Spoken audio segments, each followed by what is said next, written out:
A chuva açoitava as janelas do orfanato. Lá dentro, João e Maria se abraçavam, com os rostos marcados por uma tristeza profunda. Irmã Madalena os conduziu por um corredor que ecoava com fantasmas de risos e desespero. No final, ela parou diante de um quarto diferente dos outros. Era banhado por uma luz estranha, o ar denso com o cheiro de madressilva e algo antigo. "Este é Elias", sussurrou a irmã Madalena. João e Maria entraram, sentindo um nó na garganta.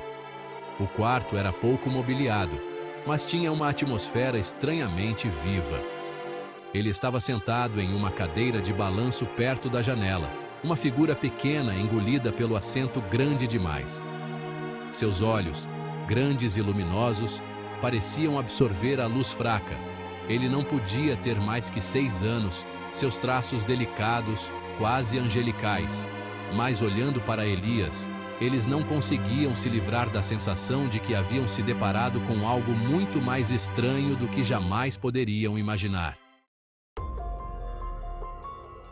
A adoção foi surpreendentemente fácil. Irmã Madalena garantiu a eles que Elias era uma criança especial. Eles levaram Elias para casa, com o coração dividido entre esperança e medo. Elias se instalou em suas vidas com uma naturalidade perturbadora. Ele era quieto, seu silêncio mais profundo do que qualquer grito. Ele passava horas olhando pela janela, seu olhar fixo em algo que eles não conseguiam ver. A única coisa que parecia lhe interessar era um livro gasto, encadernado em couro, que ele trouxera do orfanato. Sempre que tentavam olhar para o livro, Elias o agarrava contra o peito, seus olhos brilhando com uma possessividade quase animalesca. Conforme as semanas se transformavam em meses, uma constatação assustadora começou a tomar conta deles. Elias não era apenas diferente, ele era errado. O tempo parecia fluir ao redor de Elias, deixando-o intocado. Ele permanecia inalterado, enquanto João e Maria sentiam os anos marcarem seus rostos. Seus amigos e familiares cochichavam sobre maldições e crianças trocadas. O medo que antes era um sussurro, agora rugia, um companheiro constante do qual eles não conseguiam escapar. Objetos se moviam sozinhos, luzes piscavam, sombras dançavam na beira de sua visão. Sussurros emanavam do quarto de Elias, falando de pactos antigos e deuses esquecidos. O amor que sentiam pela criança começou a se transformar em algo sombrio e opressivo. Eles tentaram conversar com Elias, mas ele permaneceu evasivo como sempre. Eles perceberam, com uma crescente sensação de pavor, que não estavam criando um filho. Eles estavam criando um monstro. O medo se tornou uma presença constante. Eles pararam de convidar pessoas para sua casa, envergonhados pelos cochichos e olhares de pena. Seu lar, antes feliz, havia se tornado uma prisão. Certa noite, João encontrou Maria no sótão, cercada por álbuns de fotos empoeirados e cartas amareladas. Seu rosto estava pálido, seus olhos vermelhos de tanto chorar. Ela segurava uma fotografia desbotada em sua mão trêmula. "Olha!" ela sussurrou, sua voz rouca de lágrimas contidas. "Somos nós, com nosso filho." O coração de João deu um salto. A fotografia mostrava uma versão mais jovem e feliz de si mesmos, seus braços em volta de um menino. Mas não era Elias. Era o filho deles, seu filho de verdade. Ele se foi. Maria soluçou. Elias tomou seu lugar. Ele tomou tudo. João sentiu uma onda de raiva, uma fúria primitiva que momentaneamente eclipsou o medo. Ele queria confrontar Elias, exigir respostas, mas no fundo ele sabia que a verdade era muito mais assustadora do que qualquer coisa que pudesse imaginar. Movidos pelo desespero, João e Maria mergulharam no mistério de Elias. Eles descobriram histórias de seres que desafiavam o tempo, criaturas que se alimentavam da força vital de outras pessoas. Eles souberam de um ritual que prometia juventude eterna, mas exigia um preço terrível. a força vital de uma criança. O livro que Elias guardava era um grimório, um livro de magia negra. Ele continha a chave para a existência de Elias, para seu poder e para sua possível salvação. Eles descobriram um padrão assustador, um rastro de famílias destruídas por uma criança que nunca envelhecia.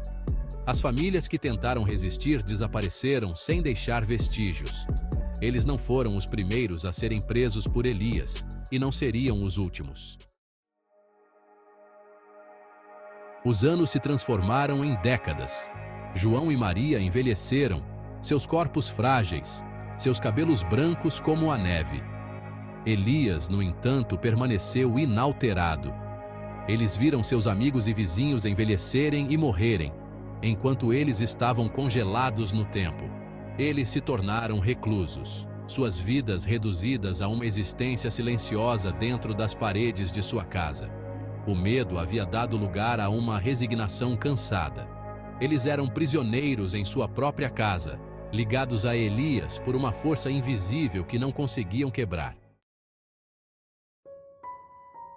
Um dia, um vislumbre de esperança surgiu na forma de uma jovem chamada Sara.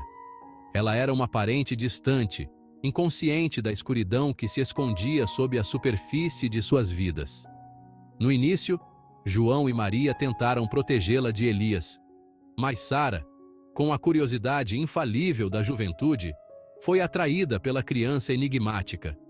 Ela viu algo em Elias que os outros não viam, uma vulnerabilidade que desmentia seus olhos antigos. Ela lia para ele, cantava para ele, e lentamente começou a derrubar o muro de silêncio que ele havia construído ao seu redor. Elias, pela primeira vez em décadas, pareceu reagir. João e Maria observavam suas interações com uma mistura de esperança e apreensão. A presença de Sara teve um efeito inesperado em Elias. Ele se tornou mais animado, seus silêncios menos opressivos. Um dia, Sara descobriu um compartimento secreto no sótão. Lá dentro, ela encontrou uma caixa de madeira, sua superfície coberta por entalhes complexos. Ela a trouxe para baixo, seus olhos brilhando de excitação. João e Maria trocaram um olhar, uma mistura de medo e curiosidade mórbida. Os entalhes na caixa eram familiares, assustadoramente familiares. Com mãos trêmulas, João abriu a tampa.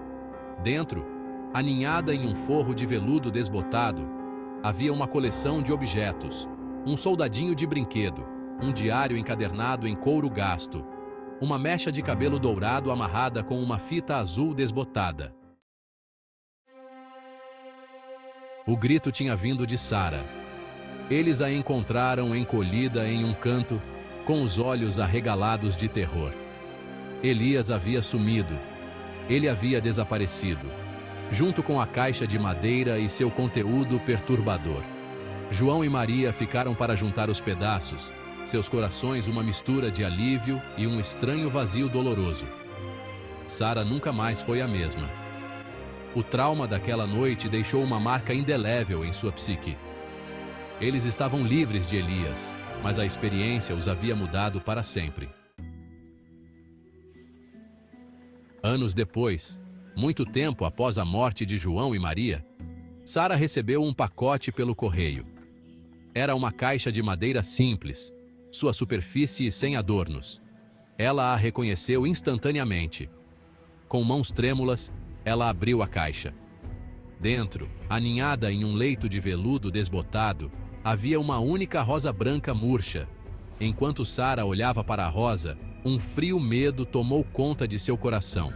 Ela sabia, com uma certeza arrepiante, que aquilo não era um presente. Elias ainda estava lá fora, em algum lugar, observando, esperando. A rosa murcha era um prenúncio. Daquele dia em diante, a vida de Sara assumiu um caráter de pesadelo. Ela era atormentada por pesadelos, assombrada por visões dos olhos antigos de Elias. Objetos se moviam sozinhos, sussurros a seguiam na escuridão. Ela tentou fugir do passado, mas ele tinha um jeito de alcançá-la. Um a um, as pessoas ao seu redor começaram a envelhecer, mas Sara permaneceu inalterada. Ela estava presa, eternamente jovem, eternamente assombrada pela criança que nunca envelhecia. Sua vida, uma prisão da qual não havia escapatória.